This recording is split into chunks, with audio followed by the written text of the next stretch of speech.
एक ऐसा रक्षात्मक बुलबुला जो इतना उन्नत है कि यह देश के हवाई क्षेत्र के एक बड़े हिस्से को दुश्मनों के लिए लगभग एक नो गो जोन बना देता है। एक ऐसी प्रणाली जो नवीनतम स्टील्थ लड़ाकू विमानों और हाइपरसोनिक मिसाइलों को उनके लक्ष्य के पास पहुंचने से बहुत पहले ही देख और खत्म कर सकती है। खैर, ये कोई विज्ञान कथा नहीं है, ये भारत की वायु रक्षा की नई हकीकत है।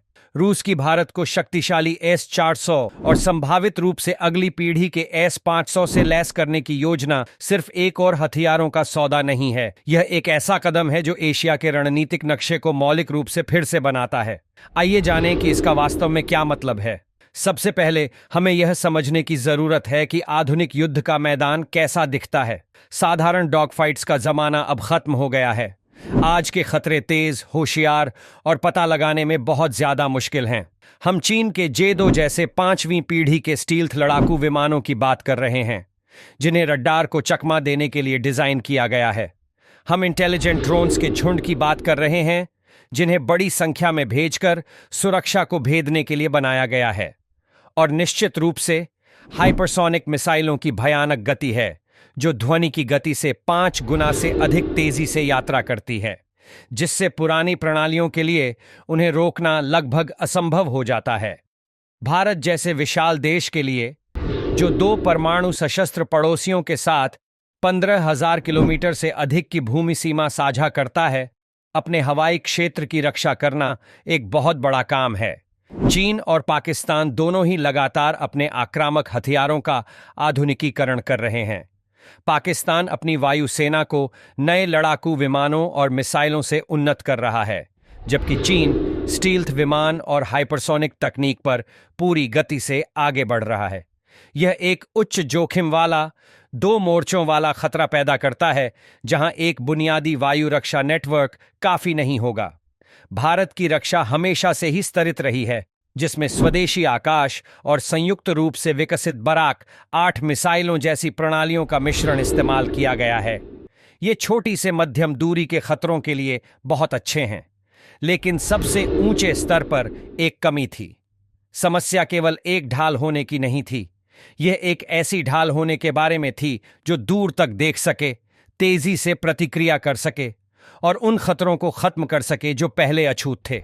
यह ठीक वही समस्या है जिसे हल करने के लिए S-400 और S-500 को बनाया गया है, और यह हमें S-400 ट्रायम्फ तक ले आता है, जिसे भारत ने सुदर्शन चक्र नाम दिया है। यह प्रणाली वास्तव में एक आदर्श बदलाव है। 2018 में भारत ने रूस के साथ S-400 के 5 रेजिमेंटों के लिए $5.43 बिलियन का एक बड़ा सौदा किया। यह निर्णय संयुक्त राज्य अमेरिका और उसके KTSA प्रतिबंध कानून के भारी दबाव का सामना करने के बावजूद किया गया था।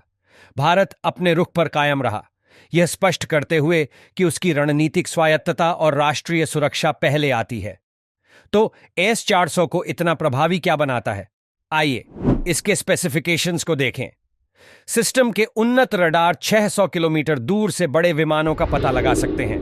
यह दिल्ली में बैठकर लाहौर के ऊपर किसी चीज का पता लगाने जैसा है। एक बार लक्ष्य लॉक हो जाने पर S-400 जेट, ड्रोन से लेकर क्रूज और बैलिस्टिक मिसाइलों तक, हर चीज के लिए विभिन्न प्रकार की मिसाइलों का उपयोग करके 380 किलोमीटर दूर से ही उसे निशाना बना सकता है और नष्ट कर सकता है। लेकिन इसकी असली ताकत इसका दिमाग है। एक एकल S-400 प्रणाली एक साथ 100 लक्ष्यों को ट्रैक कर सकती है और उनमें से 36 को एक ही समय में निशाना बना सकती है। यह एक समन्वित मिसाइल हमले या ड्रोन झुंड जैसे आधुनिक सैचुरेशन हमलों से निपटने के लिए महत्वपूर्ण है। यह अत्यधिक गतिशील भी है और लगभग 5 से 10 मिनट में कार्रवाई के लिए तैयार हो सकता है, जिससे इसे जल्दी से रणनीतिक हॉटस्पॉट पर ले जाया जा सकता है। भारत ने पहले ही अपनी पहली 3 ऑपरेशनल रेजिमेंटों को तैनात करना शुरू कर दिया है। रिपोर्टों से पता चलता है कि वे पंजाब सेक्टर और पूर्वोत्तर जैसे प्रमुख क्षेत्रों में हैं, जो हवाई रक्षा के ओवरलैपिंग गुंबद बना रहे हैं। S-400 ने पहले ही एशिया में वायु रक्षा के लिए एक नया मानक स्थापित कर दिया है।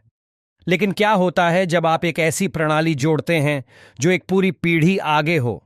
इससे पहले कि हम S-500 की अविश्वसनीय शक्ति में गोता लगाएं, अगर आपको इस विश्लेषण से कुछ नया जानने को मिल रहा है तो कृपया सब्सक्राइब बटन दबाएं और सैन्य तकनीक और भू राजनीति पर अधिक गहरी जानकारी के लिए नोटिफिकेशन चालू करें।